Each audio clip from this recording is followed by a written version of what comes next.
morning, and welcome to another episode of Hard Factor. It is Monday, October 21st. I didn't yell as loud this time because we are in HQ today. Oh, you held back there? Yeah, that was a holdback. This is the first time all four of us are in the headquarters together. That's doing a pod. The new headquarters. Yeah, very nice. I love it.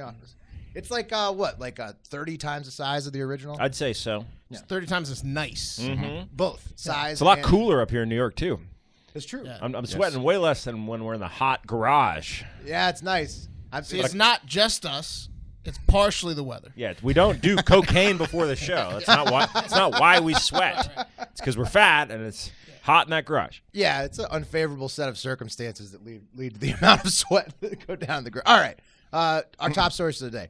Wes is going to give us a Brexit update. Yep, still going on. Hopefully it'll be done soon. Yeah, no, not going to happen. I hope not. Yeah. Resident Brexit expert Wes. Yeah. You're going to be doing these stories for years. This is fun. Deep into 2020. Talking deep. Q3, Q4. Oh, yeah. He's trying. He's trying to hook you up. We'll see. And then Mark, Pat, and I'll take us through a news buffet of other headlines. Get us going, Wes.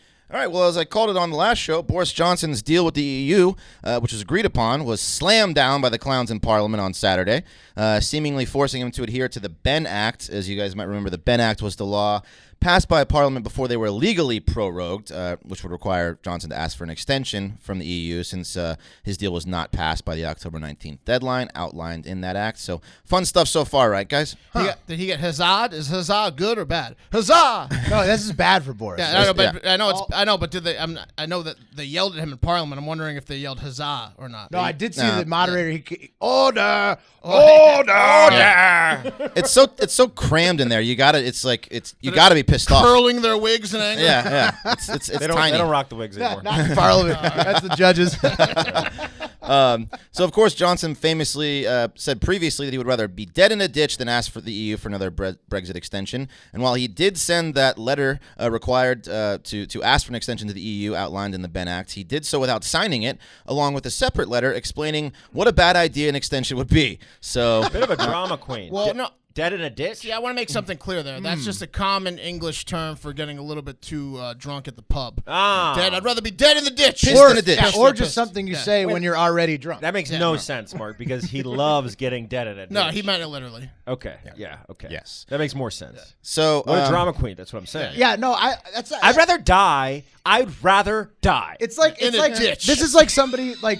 Have you ever had to write somebody up like in a corporate scenario? Never. It's like where if you've ever managed somebody in a corporate scenario, you have to get them to sign something that's like, hey, you fucked up, right? Right. This is like Boris's version of not signing it and then writing a long letter to HR on the back. I'd rather being like, I don't agree with my manager's behavior. Like, I'd rather be found by my loved ones dead in a ditch, pantless, with a carrot in my bum. yeah, but it's true. It's a major drama queen move. It's exactly what Will said, except Ass this carrots. is against the law because he's violating a law that was passed by Parliament. So he'll likely end up in court over that move again. The House of Commons also passed an amendment to the Brexit deal, which said they would not pass the deal until all the necessary legislation was in place first, ensuring the Brexit transition would go smoothly. Probably a good idea. However, Johnson and others see this move as just another way to drag the process out as long as possible, a move that Johnson sees as damaging to the relationship between the EU and the UK.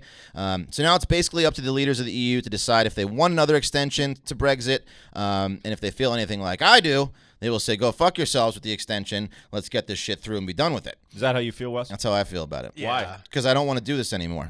Might not line up with people who care about their country and want to stay No. in the EU. Yeah. Apparently, a lot of them are marching on London right now. Do it.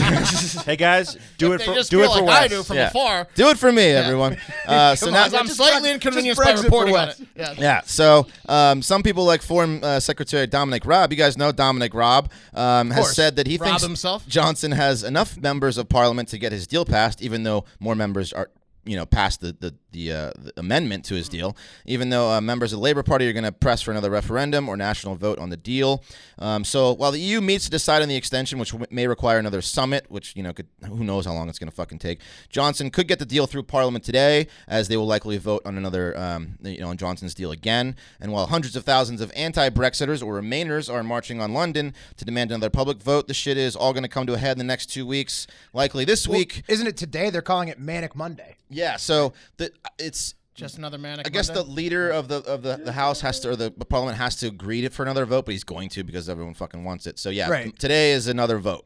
I forget what he said, proper vote or some shit. And So if you're unemployed or do what we do, I highly recommend watching the live stream from their House of Parliament. Their Parliament's so It is- fun to watch. It is Yeah. intense. Do they drink in there? No. Or do they just show up drunk? they they have are racist flasks as for fuck. sure. Flasks, They're yeah. racist as fuck, I will tell you. After watching one, like it's funny, like they start So with they're like our politics. they start with the proper British people in terms of order of speaking, and then it gets further out. Then it's the Scots, then it's the Irish, then it's the Welsh. It's the Welsh go Irish last. yelling from the By rafters. the time the Welsh talk, no one's left. The Welsh just throwing bottles at people. Yeah. So we'll see. I do love though how Boris is like going down with the ship. Like, Yes. say what you want about the guy, but like he's not going to quit on a He project. doesn't give a shit. He does not give a shit. No. He loves strip polls and finishing projects. I hope, Cheating on I his hope wife. this goes on forever. God. Well, West. apparently there's a thing called the Yellow Hammer contingency plan for Wait, like a what? no deal What's the Brexit. Yellow Hammer? It's like a contingency plan if the no deal gets through, so to like make sure that shit just doesn't crumble. I guess it's called Yellow Hammer. Why is it called yellow? I don't know. Maybe Well, we'll because of find the out- way- we'll the find way out he later. looks. Boris's hair? Yeah, 'cause We're the way he out, looks. we're out of time today Yeah. on that one, but we'll find out later. Wes will tell us about the yellow hammers. All right, before we move on to the news buffet, guys, let's talk about the most fun thing you can do with politics and the news, and that's bet on it. That's right. right. If you go to www.predictit.org/promo/hardfactor20, just the normal amount of W's, you can not only bet on the news, but you can get a free $20 to do so if you deposit at least $20. You're going to want to do that. Will over here is hitting all of his debate bets from the who will take a bump and who will and drop I got to by October apologize 25th. to the listeners. I'm not hitting all the ones I announced that night. Oh, nice. That You night, dick. I'm hitting most of the ones I announced that night. I got out of my Yang fade Uh-huh. that night, and this is a new strategy for the debates, actually. Uh-huh. I got out of my Yang fade that night and went straight to a Warren fade, which is going to hit. And so now I think that what you should do is pre-bet the props before debates, but then wait till maybe about halfway through the debate to start making your bump or fade bets. Right, and you're talking about the mention market props, like will they say Giuliani. Sharpie? Will Like they say which- Giuliani? Right. You have to do those early because once they say them, they're done. By the way, Yeah, because when those prop markets go, once the topic gets brought up, the thing goes really high, Yeah. and then after the topic is done being discussed, it goes fucking drops down. yeah, they said Giuliani. And they said mandatory that was buybacks very twice. cool. But yeah, like Will's saying, who's going to have a bigger rise or drop that doesn't come out for 10 days as it's not coming out until October 25th. Right, you don't have to bet on So it before the you debate. can kind of feel out who's doing good during the Right. debates Yeah. and bet on them there. So Will's hitting a lot of those markets. Also, the Bernie thing has totally manipulated the bump market because he got the squad endorsement since the last debate. Yeah. So it's totally changed. And So Pat- fucked Warren. Pat and I are rocking the Donald Trump weekly tweets. I have a new strategy where I go for like a middle market and I buy it very low at the beginning of the market, and then I do a set it and forget it strategy of selling it once it goes up in value. bet. New strategy for me. So far, it's paying out. I set my sell very high, so it hasn't sold, but my market is up, so my portfolio's up. It's nice to have a portfolio up. Yeah, exactly. It's And really nice. if you want the your first time any of the four of us have ever had that. You hear that, Dad?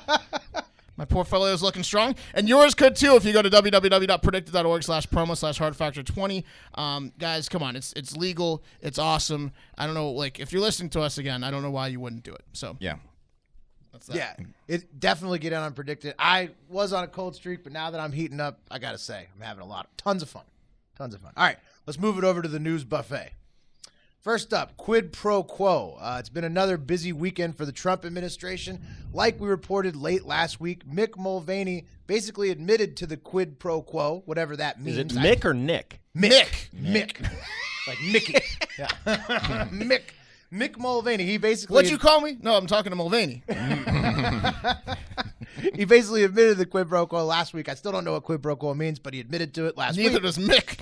Yeah. It means if you're gonna finger me, I'll give you a hand job. That's what it means. There you go. That is a That's good. the best that is, explanation I've heard. that I got is a it. D in Latin, so All right. And ever since then, the Trump administration's basically been taking to the airways, doing interviews with CNN, Fox, whoever they can to try and convince people that A, it didn't happen at all, or B, it doesn't matter if he did admit it. It was or a deep. not. It was a deep fake. Right. Yeah. So Mulvaney's basically going around saying that I never used the exact term quid pro quo, so ipso facto, it just doesn't matter.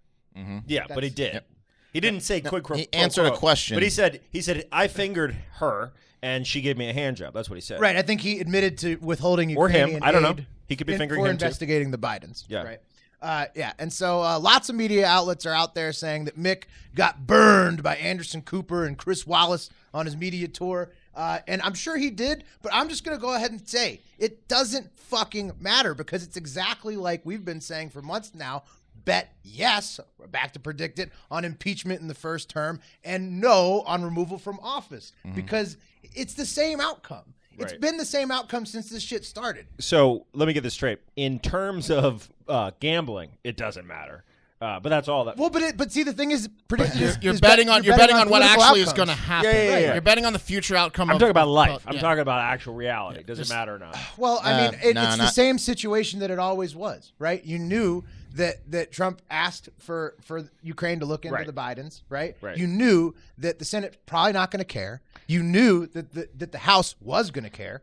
I So- think this gave implications for a much stronger impeachment case. I think. Oh, for sure. I think it went from You're- wishy-washy to he's going to go to the Senate hearing. You're right about that, Pat. I totally agree with you. But the thing is, I don't think this changes the Senate at all. Well, No. the Senate's being changed by the whole Syria thing. There's people in the Senate that are pissed off about that, Potentially. which is changing up their whole. It's all process. smoke and mirrors. The Democrats are walking right into a trap. Potentially, but I don't see any reason to change any of the advice we've given on how to bet the outcome of this in the future. Because yeah, which is the only way you can really hang on with news like this every day. right, at least make some money off Is it. by gambling.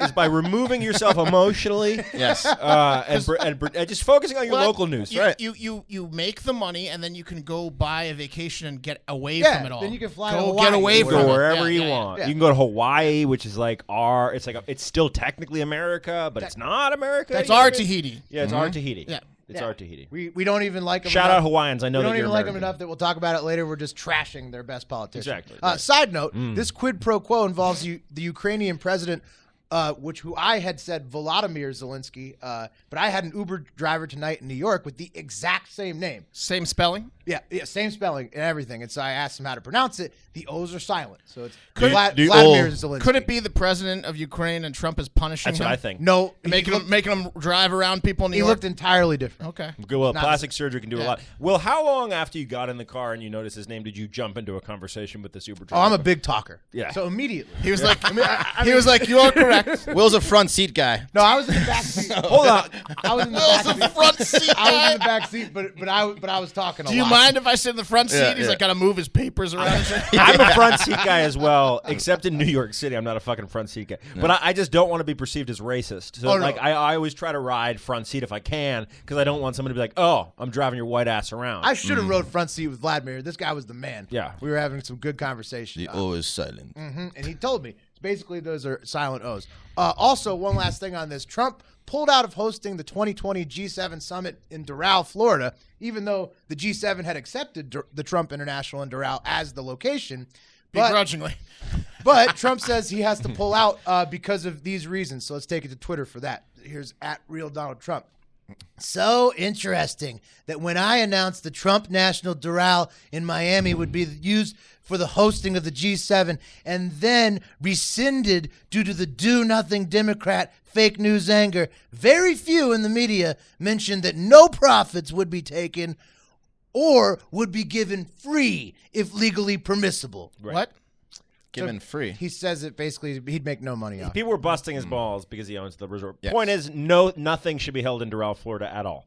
Well- not even a funeral. On account of Have you Mount ever Trashmore. housed a party with these animals? Right. Clean up for weeks. Yeah. I mean, this to me is such a nothing story. They have a Mount Trashmore Yeah. there. Yeah, let's move Sure, on. they have Mount Trashmore, but this is like, how is this like a thing? He needs to hit that over on the tweet market. All right, let's do a quick and pleasant update about the friendliest place on earth, guys. Syria. I thought you were going to say Disney World. No. Like a cautious frat boy whose mind wandered into the intricacies of the rhythm method mid-session, we are pulling out, guys. Almost 500 U.S. personnel. Pulling out works. Yes. Yep. Smart move. Yeah. 500 U.S. personnel are Usually. Yeah, okay. Everyone's got a different experience with it. 500 U.S. personnel are on a troop convoy moving through northern Syria right now as we're taping this show, according to a U.S. official who spoke with CNN yesterday. 2 U.S. officials on the ground said, quote, the ceasefire between Syria and Turkey is not holding. Big surprise. Essentially 16 Syrian Democratic forces and 1 Turkish soldier were killed in the last 24 hours. Yeah. So you can see who's winning that fight. Yeah, I heard You don't say. I heard a politician was pulled from her car, violently beaten in the streets, then shot to death in the streets. Good luck out there, Kurds. Right, so you're telling me that the nation that's telling the Kurds to either leave or be killed Slaughtered, yeah. isn't going to hold up with the ceasefire. That makes sense. The ceasefire is only like when they're done killing the people in front of their faces. They stop firing. Once 'cause they've everyone's killed dead. them. Yeah, Yeah. they've So killed them. Think twice about a truce with or some sort of coven with us. Yeah. Not great. Because we'll just leave you out there to dry. Sorry, I guess. Kurds. What are you going to do? Unless you're a whole nation. You can't get into That's it true. with us Yeah. unless you own your borders. Yeah, little factions, look out. Got a Trump's a new... big border guy. He respects if you own your own borders. Yeah, that's That's true. true. Good point. Got a new beef for you going on in the DNC, guys. Hillary Clinton decided to pick a fight with Tulsi Gabbard after presumably not seeing the debate where Gabbard destroyed Kamala Harris and or not believing her people when they told her about it. She's like, nah, she's too pretty to destroy me. Well, she was wrong. A few days ago, Clinton went on a podcast with former Obama advisor David Plouffe, and when asked about the 2020 presidency, said she wasn't making any predictions, but she thinks Russians have got their eye on somebody who is currently in the Democratic primary, and that Russians are grooming her to be their third-party candidate to take away votes from the Democrats. What the fuck is she talking about? She's the favorite of the Russians, she went on to say. They have a bunch of sites and bots and other ways of supporting her already. So that for that to come true, Tulsi would have to launch a third-party campaign. Yes. Right. When Clinton spokesman Nick Merrill was asked if Clinton was referring to Gabbard, because she didn't refer to her by name, he responded, "If the nesting doll fits." So just Which is the Russian dolls. right. You know what Gabbard's going to do if she doesn't get the nomination? She's going to sit back. And Yeah, Go back to fucking- Hawaii? Yeah. Fucking do her job. She'll endorse whoever wins my the God. nomination, probably. So Gabbard did not take kindly to that, as you can imagine. So she went to Twitter. Wait, did Hillary have any proof No, at all? none. Zero. No proof. Just a completely unfounded On Twitter, accusation. Gabbard said, "Great!" Exclamation point. Thank you at Hillary Clinton. You, the queen of warmongers, embodiment of corruption, and personification of the rot that has sickened the Democratic Party for so long, have finally come out from behind the curtain. Yeah. I think Bill's been complimenting Tulsi a little too often, and it's finally gotten to Hillary. Good. The Instagram videos are popping Yeah. up. Good theory. He's watching the workout Yeah. videos. That's Yeah. what it He's is. like, whoa. Instagram workout videos. There are lots of angry wives out there all over this country. Democrat, Republican, pretty much anyone that's following Tulsi Gabbard and is in a relationship. A lot of angry Watch wives. yourself. A lot of wives not going for Tulsi. She's an idiot. Yeah. Also, though, the "you killed the Democratic Party" burn is so brutal and accurate for Hillary. And then she took the video on Sunday. Gabbard did What the direct fuck? to camera. What the fuck is Hillary? What the fuck is she doing? What the fuck is she trying to doing? fuck shit up Why worse the than she fuck already isn't she did. being supportive? Why the fuck isn't she trying to bring together? She's bitter. She's bitter. Yeah, very bitter. I don't know, Pat. What an idiot.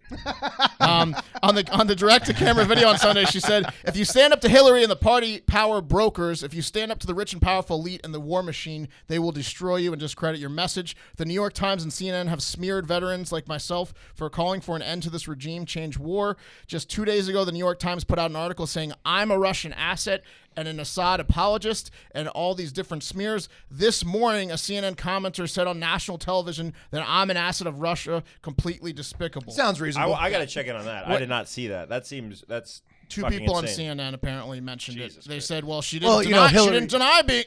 In her thing in her tweet to Hillary, she didn't deny being a Russian asset. Well, one thing Hillary did she's do, basically raising her hand and saying she's a Russian asset." she did make it impossible for her to become a Russian asset if that's what she was going to do by calling her out. Oh, do you think? No, I don't think. I think it's all bullshit. No, but it's just all I think that bullshit. she To play devil's advocate, Hillary probably did have a privilege to a lot of information, but I think she's just a bitter old woman. Well, Yes, the beef goes back a long time. I think Bill's been not only watching these workout videos since day one, but in the 2016 election, the DNC propped Tulsi Gabbard up to be kind of like the new face of the DNC and take over long term, as they wanted Hillary to win the presidency, maybe Tulsi to be either the vice president or eventually take over as the lead face of the DNC. When Tulsi got involved with the DNC, she kind of like saw some corruption stuff going on. a little bit. So she in the 2016. so she primary? quit. She didn't like what was going on with the DNC leaders and with Clinton in particular. So she quit what they had her doing, quit the DNC, and then on her way out endorsed Bernie Sanders.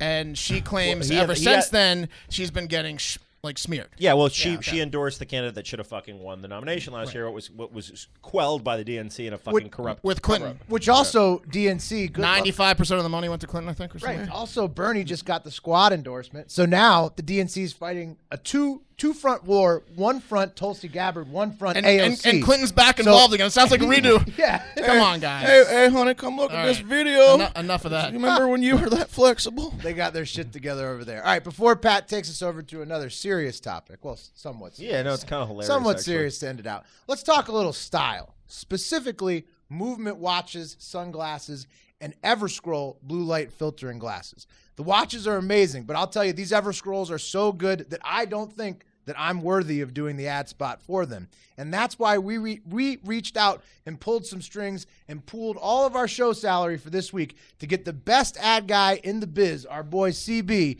to hit you with the real professional ad spot for the Everscrolls. So here it is. Worth every penny. Yeah, we're not getting paid this week. Wow, very impressive. Yeah, he's really good, right? I mean, that was I can't even express why. I mean, that was so worth it. I mean, like, I don't have a lot of money, but I'm glad that I threw my salary into the pot with you guys to get that done. That guy works 20 minutes a day. He's always popping out of limos, dropping those bombs, and he's done. I bet he did that. Golden voice. I bet he did that from the toilet. Yeah, yeah. Just phoned it in, but it was still beautiful. We might have a few more of those coming. Yeah, I think it was so worth it. Yeah. My landlord will understand. Probably so. Yeah. All right, guys. Deadly protests have erupted in Santiago, the capital of Chile, over the last week or so after the Chilean government imposed and enacted some unconscionable and oppressive measures that have brought the city to its knees. Go on. They raised subway fare 4%. 4%? That's what? it. 4%? 4%. It's the equivalent of raising a $1.12 subway fare to $1.16. That makes sense. Oh, man. Yikes. Yeah. That's bad. And shit got fucking bloody. They've never had inflation before in Chile? No, this is bad, guys. By Friday afternoon, the protests had turned violent, with protesters smashing windows and turnstiles in the subway stations and setting trains on fire. That's going to cost more money to repair. That's going to hike the prices up. Sounds now it's $2. Sounds like an insurance scam to me. Yeah, military law was enacted. What? For a 4-cent raise? Yeah, it's true. Chilean look into this. Chilean military took control of the city. Demonstrators took it to the streets on Friday evening, firebombing and burning to the ground a high-rise building. Firebombing? As in like Molotov cocktails? Yeah, that belonged to the electricity provider. Fuck your 4%! Yeah. He's got yeah. On Saturday morning, Chile's President Sebastián Piñera declared a state of emergency, and the subway was shut down. So the protesters at first had nothing to burn, but that didn't stop them because they started setting buses on fire. There's got to be more to this story. DM us someone from Chile, because this is ridiculous. Looting and vandalizing. It's really just that. Yeah, just burning buildings to the ground. 4%. Wow. Later in the day, Saturday, it seems the protests had worked, as Piñera announced that they would be suspending plans for the fare hike. So all good, right? Yeah. Yeah, no, protesters did not have their fill and continued to burn shit to the ground with casualties occurring, which was terrible. Oh, that's not good. Yeah. It's similar to the Hong Kong style where after the resolution was pulled, they still kept protesting, although that's much more serious than a 4% subway fare increase. But also, I blame this on Puerto Rico. Because Puerto Rico set the bar way too high. They had the most successful protest of all time. People were drinking in the streets. They got the fucking governor kicked out. It was like a party that ended in the perfect way possible. And now everybody else wants to get to Puerto Rico. They changed my heart on protests. Right. Yeah. Everybody. Puerto not just Rico, yours. Not just yours, Mark. The whole world. The whole world. I was the end of the Grinch movie. Right. Puerto Rico is not only in the running for best protest of the year, but no one else should be in that category. They won. They won best protest of the decade. Landslide. Yeah, I think Chile probably was going to win most batshit, unsubstantiated protest of the year. And that's going to do it for Hard Factor, guys. Thank you so much for listening. It's great to be here at headquarters for this week. So we're going to be on a bunch of radio shows and a bunch of live streams over the course of the next week, so stay tuned. What else we got? Halloween show. Halloween Power Hour. October 31st, live Power Hour. Yeah, at East Side Tavern in RSVP. Austin, Texas. Come join us. It'll be a costume contest. It's a pregame, so you can come get drunk with us and then go hit on some girl that's not going to sleep with you. Or at a hand party. out candy drunkenly. Exactly. There you go. And have a great fucking day. Nice.